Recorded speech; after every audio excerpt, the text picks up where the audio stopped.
Estamos de volta com mais um boletim informativo aqui no nosso canal. Olha, meus amigos, a pensão por morte, né? Eu quero que você preste muita atenção nesse vídeo aqui, gente. Olha, a pensão por morte, a companheira de um aposentado falecido em maio de 2021, foi concedida pela 10ª turma do Tribunal Regional Federal da Terceira Região. O que aconteceu, né? O fato aconteceu no estado do Mato Grosso do Sul.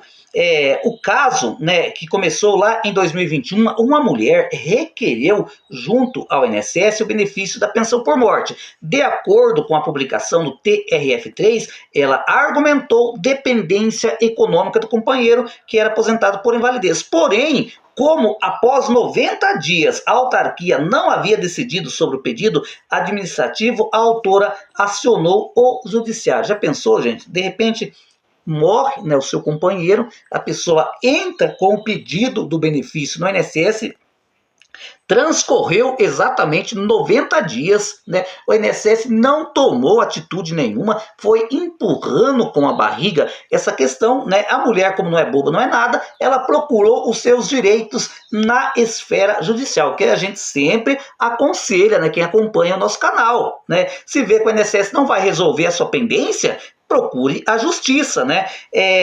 Com isso, a justiça estadual, né, de primeira instância em Camapuã, Mato Grosso do Sul, determinou a implementação da pensão por morte desde a data do falecido, né? Só que aí você que está acompanhando meu canal, que sempre eu trago essas pendências judiciais, né, aqui para o povo conhecer e também, né, ter um embasamento se caso precisar. O que acontece geralmente? O INSS não aceita, né? Raramente, gente, dá para contar na ponta dos dedos quando o INSS acata a primeira decisão judicial, né? Ele sempre acaba recorrendo. É como eu sempre falo aqui no canal, né? A Advocacia Geral da União tem um monte de advogado para defender o INSS e aí, né, eles têm dinheiro para jogar fora de certo, né? E acabam recorrendo e a causa ganha, gente. A maioria das causas que o INSS acaba recorrendo é causa ganha. Eles sabem que vão perder, mas mesmo assim, para dar dor de cabeça para o segurado, eles acabam recorrendo. Isso, gente, me deixa...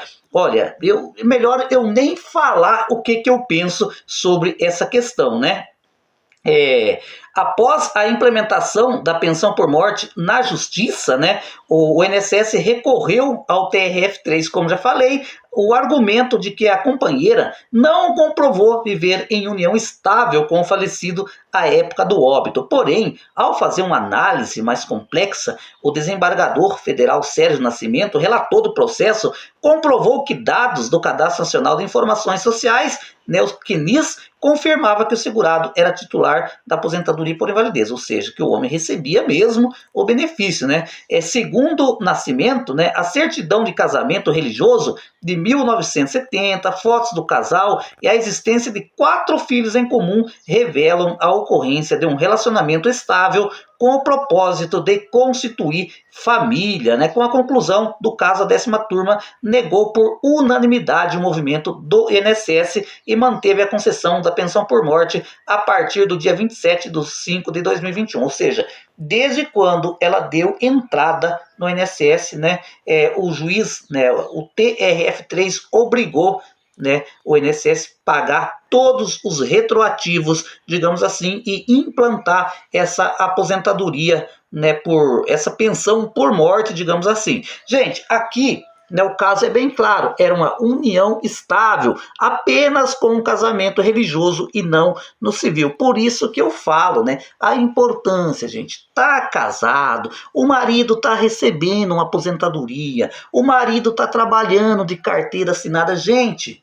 Não faz sentido não buscar um cartório e regularizar essa situação. Ah, César, mas todo mundo sabe que hoje consegue. União estável já é o suficiente para conseguir uma pensão por morte, sim. Sim, é fato, se consegue provar que tem união estável. Só que a questão, gente, é mais difícil, né? São coisas que se resolvem rapidamente. Hoje, pessoas que estão certinho, casamento registrado em cartório, né, tudo no preto e no branco, gente, está sendo concedido de maneira automática, né? A pessoa pede hoje o benefício, quando a mão depois já recebe a notificação do INSS liberando a pensão por morte, tá super rápido. E aí, de repente, você conversa com muitas pessoas que estão em união estável, a pessoa fala assim, para que ficar sujando papel, né? Agora, nesse caso aqui, é importante, né?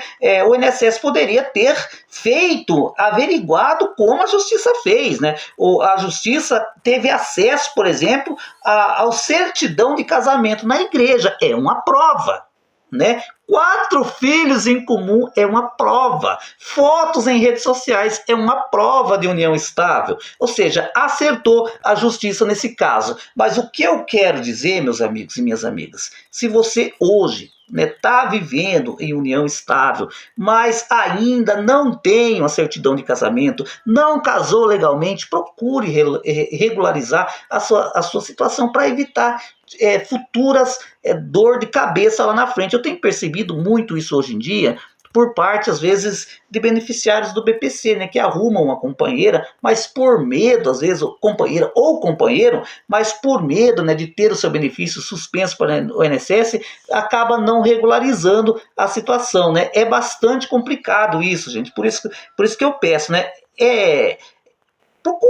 procura regularizar a sua situação para você não ter dor de cabeça mais tarde.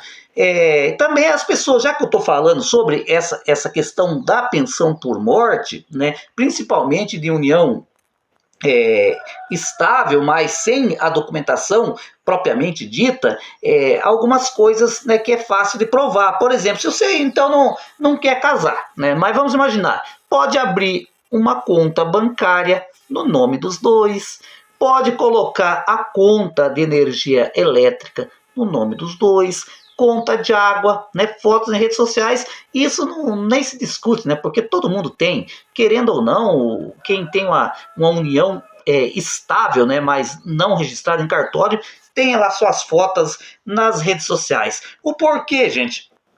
O porquê que o INSS muitas vezes acaba tendo medo da concessão desse tipo de pensão por morte é exatamente por algumas situações. Por exemplo, de repente, a pessoa está separado há anos, né, da pessoa falecida. E daí a pessoa vem e pede, né, o benefício e consegue se aposentar. Na minha família aconteceu isso, inclusive, né? O meu tio, né, ele agora, isso que eu não sei ao certo, né, se foi ela que largou dele ou se foi ele que largou dela. Eles moravam aqui, foram embora para Campinas, né? De repente, um belo dia, meu tio veio embora, né? Seguiu a vida dele normalmente por aqui na região central do Paraná. De repente, ele acabou sofrendo um acidente, veio a óbito. Foi um mês depois, a viúva dele veio e conseguiu se aposentar, né? Pegou a pensão por morte.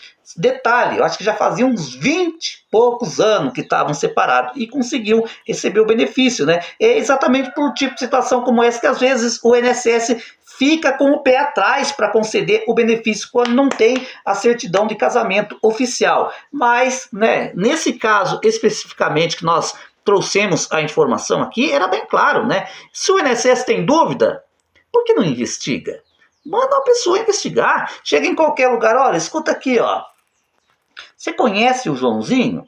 Ah, conheço. Ele estava casado com a Mariazinha? Não, faz muito tempo que eles moravam juntos. Aí, só de conversar nos arredores, o INSS já acaba tendo esse tipo de informação. É óbvio que a gente entende, né? Não é fácil, porque hoje o INSS não tem servidor nem para atender os pedidos internamente. Já pensou colocar um servidor na rua para fazer esse tipo de investigação? E aí, meus amigos, o que você pensa dessa situação da pensão por morte? É preciso mesmo ser mais criterioso para conceder a pensão por morte? Ou você acha que o INSS é muito rígido nessa parte? Comente aí.